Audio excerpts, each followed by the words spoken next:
Merci.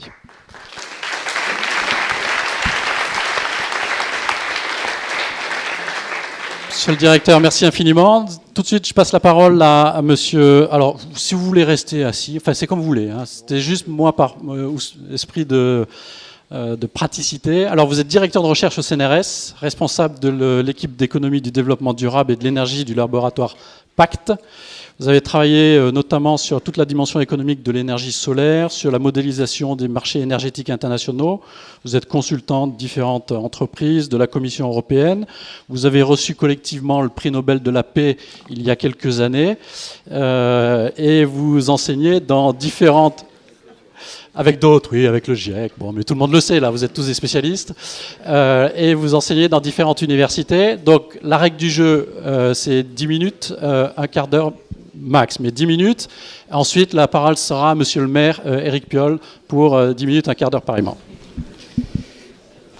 Bien, je vous remercie et je vous remercie de m'avoir invité à cette conférence débat qui se déroule par ailleurs dans un lieu que je connais assez bien puisque c'est là que je fais mes enseignements pour l'école NSECUB et la filière SEM. Je reconnais d'ailleurs certains de mes étudiants dans la salle. Bien, je vais essayer de vous donner une... Oh oui, il y en a plus quand même là, oui. Je vais essayer de vous donner une vision des problèmes de l'énergie et de l'articulation entre les problèmes de l'énergie et de l'environnement global en traitant, je dirais, quatre points principaux. D'abord, l'articulation des différents niveaux auxquels il faut définir ce problème et construire des politiques. C'est ce qu'on appelle une approche multi-échelle de la question de énergie et climat. Les échelles, il y a 5 niveaux principaux. D'abord, il y a la dimension planétaire, vraiment regarder la Terre comme un système d'ensemble. Et ça, c'est ce que fait précisément le GIEC. Hein, donc, c'est à ce titre que j'avais pu recevoir cette distinction. Et le GIEC est effectivement, je trouve que c'est un exemple extraordinaire de communauté scientifique qui s'est construite au fil des ans. Il a été créé en 1988 et en début de semaine dernière ont été remis les rapports du 5e rapport d'évaluation qui porte un diagnostic sérieux, documenté, qui s'est construit au fil des années avec le doute scientifique au départ. Hein, les premiers rapports du GIEC se posaient la question, y a-t-il un impact de l'homme sur le climat? Et la réponse était peut-être, mais on n'en est pas sûr, donc il faut aller voir. Eh bien, je dirais au fil des 5 rapports du GIEC, on a progressivement une confirmation du rôle des activités humaines et plus particulièrement du rôle des activités énergétiques sur l'évolution du climat. Et comme l'a bien dit Yves Maréchal, il a employé le terme qui est maintenant consacré par le ministre des Affaires étrangères, Laurent Fabius, hein, le dérèglement climatique. Les activités énergétiques sont susceptibles d'enclencher des phénomènes correspondant à un dérèglement climatique à l'échelle du siècle. Ça pourrait commencer à être vraiment très important sur la deuxième partie du XXIe siècle. Ensuite, il y a un deuxième niveau qui est non pas le niveau planétaire, mais le niveau plutôt international, la négociation. Alors aujourd'hui, c'est une journée assez importante puisque vous avez peut-être entendu à la radio ce matin que à l'occasion du sommet Asie-Pacifique à Pékin, Barack Obama et Xi Jinping ont discuté du climat et ils sont arrivés, ce qui était tout de même une surprise, on ne s'y attendait pas, je dirais en tout cas pas aussitôt, ils sont arrivés avec des objectifs assez précis, en particulier la stabilisation des émissions de gaz à effet de serre de la Chine à l'horizon 2030 et une réduction de 25 à 28% pour les États-Unis. Alors il va y avoir encore beaucoup de négociations d'ici la conférence Paris 2015 hein, et beaucoup de gens sont à l'œuvre pour essayer de faire en sorte que, par exemple pour la Chine, ce soit plus tôt, ça se passe plus tôt que 2030 et peut-être à des niveaux plus bas. Mais en tout cas, il y a déjà clairement la manifestation de la part des grands acteurs de ce jeu international sur le climat, la manifestation d'un désir en tout cas de changer de trajectoire. Et c'est un point important. À l'échelle européenne, il y a bien... Alors, quand on descend d'un cran encore, il y a l'échelle européenne avec effectivement des objectifs européens qui ont été annoncés il y a quelques semaines pour avoir en tout cas une réduction de 40% des émissions de gaz à effet de serre par rapport à 1990 en Europe et à l'horizon 2030. À l'échelle nationale, on passe en effet à la loi de transition énergétique pour la croissance verte. C'est important de donner les 4 termes, hein, loi de transition énergétique pour la croissance verte, parce qu'il est important de voir en quoi cette transition énergétique peut être effectivement une occasion d'innover, de trouver de nouvelles solutions technologiques, de nouvelles solutions au niveau de l'aménagement des villes. Il en sera question tout à l'heure. Et puis, enfin, donc cet échelon local, en effet, on dit souvent que le développement durable, c'est penser globalement pour agir localement. De plus en plus, il apparaît que c'est aussi penser localement pour agir globalement, parce qu'en effet, on le verra, beaucoup des solutions en termes d'aménagement urbain, de systèmes de transport collectif, sont des solutions qui sont véritablement dans les mains des collectivités locales, et elles ont sans doute un rôle majeur à jouer, peut-être plus important que par le passé, dans ces domaines-là. Donc voilà, vraiment, et je crois qu'il est très important de penser ces problèmes comme une articulation d'échelles différentes et de politiques qui doivent se construire en cohérence à ces différents niveaux. Alors un point rapide sur la loi de transition énergétique, hein, qui est donc en cours de discussion, qui a été discutée au Parlement, qui va être discutée au Sénat prochainement. Cette loi de transition, on peut dire qu'elle est assez cohérente finalement avec ce qui doit être envisagé au niveau international et au niveau européen. Au niveau international, nos collègues du climat nous disent, pour rester dans une fourchette, pour respecter un objectif de limiter l'augmentation de la température à environ 2 degrés globalement, eh bien, il faudrait diviser par 2 les émissions de gaz à effet de serre à l'horizon 2050. Cet objectif de division par 2 des émissions globales, ça impose évidemment des réductions encore plus importantes pour les pays aujourd'hui industrialisés, pour l'Europe, pour la France.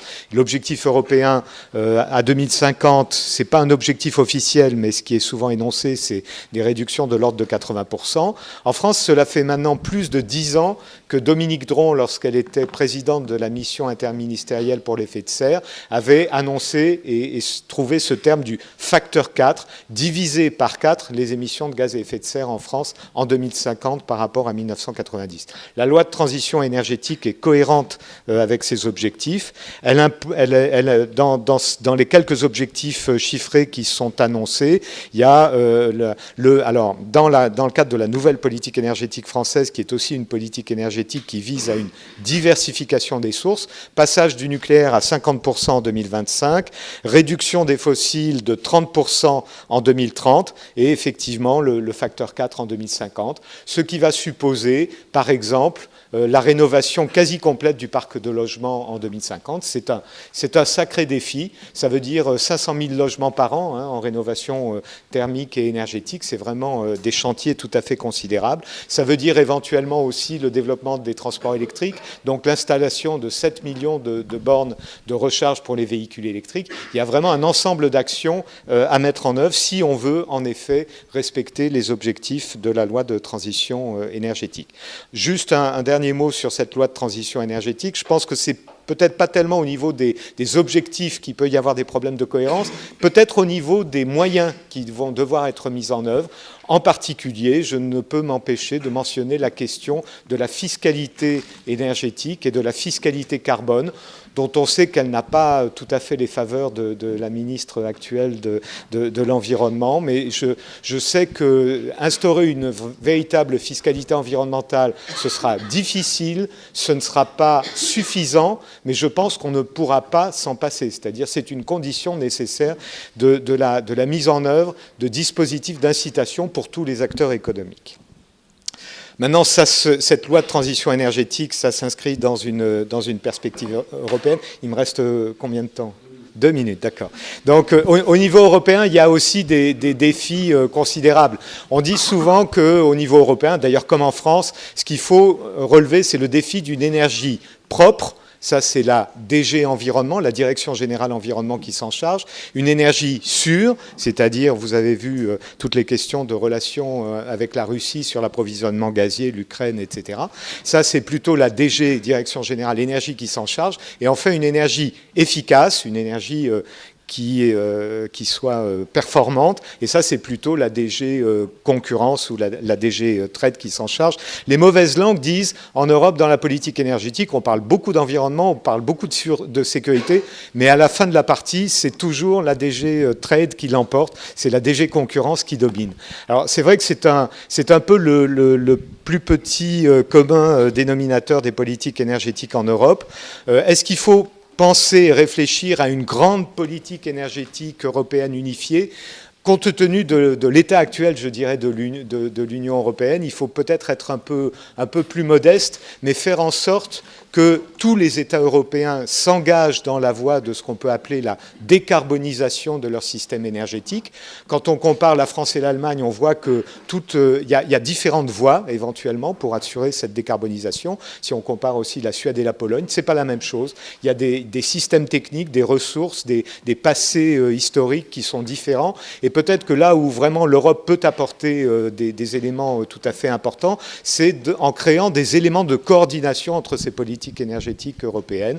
Il y a la question aussi du marché des quotas d'émissions négociables en Europe qu'il faut probablement remettre sur pied, même si c'est un sujet qui est parfois controversé. Voilà, j'en resterai là sur ce point-là. Et enfin, je termine sur peut-être la question énergie et démocratie. Énergie et démocratie, c'est une question très complexe. Hein. Vous connaissez les différences entre démocratie représentative, qui est le système politique dans lequel nous vivons, je dirais essentiellement. L'essentiel des décisions sont prises dans le cadre de la démocratie représentative, avec des élus. Il y a la démocratie délibérative. D'une certaine manière, le débat qui a eu lieu en 2013 autour de la transition énergétique, qui est un peu passé inaperçu, à vrai dire, de la population, mais bon, auquel j'ai participé. J'étais en charge non pas de la construction des scénarios, mais du rassemblement des scénarios et de l'organisation des différents scénarios qui étaient discutés. C'était, je trouvais, finalement, un bel exemple de démocratie délibérative. Il y avait un Conseil national du débat sur la transition, il y avait 7 collèges qui représentaient les ONG, les associations de consommateurs, le patronat, les syndicats, les élus locaux, le Parlement, le gouvernement, enfin, pardon, l'administration. Et donc, il y a eu une discussion autour d'objets communs. Et c'était un exercice de démocratie délibérative. Les différents corps sociaux se sont emparés des scénarios pour en discuter les avantages et les inconvénients. Et c'était un aspect assez intéressant. Enfin, la démocratie participative. Alors, je ne suis pas certain que ce soit au niveau national qu'on puisse vraiment mettre en œuvre des schémas de démocratie participative. En revanche, et je pense qu'Éric Piolle va évoquer cette question, je pense que le niveau local, dans la mise en œuvre de nouveaux schémas d'organisation urbaine, les systèmes de transport, la rénovation du bâtiment. Il y a certainement là des espaces importants pour le déploiement d'une démocratie plus participative autour des questions énergétiques. Voilà.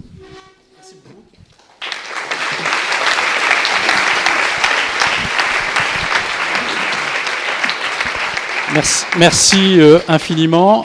Juste 2 choses pour faire la transition avec Monsieur le maire. Vous avez mentionné pour la croissance verte, c'est-à-dire le titre exact de la loi sur la transition énergétique. Si j'ai bien compris, le ministre avait même fait un appel d'offres, enfin avait lancé une sorte de débat public pour trouver le bon titre. Donc c'est pas arrivé comme ça. Il y a eu aussi une sorte de délibération, enfin un exercice collectif. Premier élément. On pourrait commenter, très bien. Deuxième élément, vous avez indirectement mentionné l'article du traité de Lisbonne qui introduit l'énergie dans les activités de l'Union européenne, parce que trop souvent on l'oublie, mais l'Union européenne intervient à partir du moment où on lui donne un certain nombre de compétences. Trop souvent on a tendance à l'oublier, et indirectement, quand vous avez parlé des différentes DG, il faut quand même rappeler que le traité de Lisbonne a introduit 4 éléments que je vais quand même mentionner, si je les retrouve, qui sont Assurer la sécurité de l'approvisionnement dans l'Union, c'est ce que vous avez dit, notamment tout ce qui concerne la DG Rolex, et on le voit avec l'Ukraine, ça pose un certain nombre de problèmes avec des pays qui sont notamment proches de la Russie. 2, assurer le fonctionnement du marché de l'énergie, parce qu'il y a quand même des règles de marché qui ont été introduites et on ne fait pas... il y a des problèmes de compétition. 3e, c'est promouvoir l'efficacité énergétique, donc effectivement, c'est aussi une des compétences de cet article 194. Et enfin, promouvoir, on n'en a pas parlé, l'interconnexion des réseaux énergétiques. Généralement, on en parle avec RTE en particulier, mais c'est une dimension assez importante où là aussi l'Union européenne a la possibilité d'intervenir.